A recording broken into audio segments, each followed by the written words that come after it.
Where?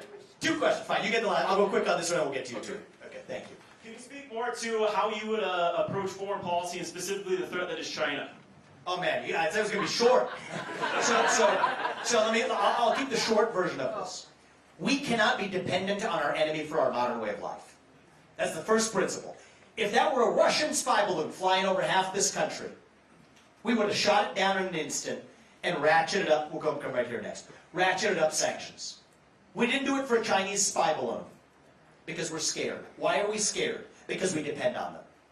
So I'm not okay with Chinese spy balloons flying over half this country. I'm not okay with the Chinese spy base off the southeast coast of Cuba spying on the eastern corridor of the United States. Yes, that includes those of us in this room. Spying on much of the rest of the country in ways that we don't already know about. I'm not okay with Chinese control of the Panama Canal. Many of you may not have heard about that from traditional media. Well, it's a problem.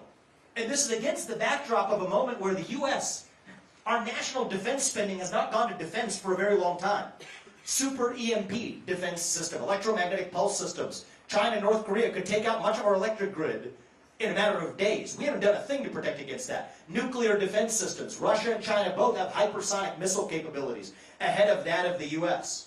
We have a porous southern border that China is exporting. I'm not making this up. The synthetic materials to make fentanyl south of our border in Mexico come from Wuhan, China, of all places, as part of a one-sided opium war that's due to kill over 50 times the number of people who died on 9/11, due to die this year due to fentanyl poisoning. It's not overdose, it's poisoning. Let's call that for what it is, closer to bioterrorism. I'm not okay with that. But we're turning a blind eye because we're addicted to them. And this is Xi Jinping's bet. You're addicted to me. You're addicted to the fentanyl that I'm pumping across your southern border. You're addicted to the digital fentanyl that I'm putting in your kids' hands. You're addicted to the financial fentanyl in the form of the national debt that we're funding over for you. You can't wean yourself off.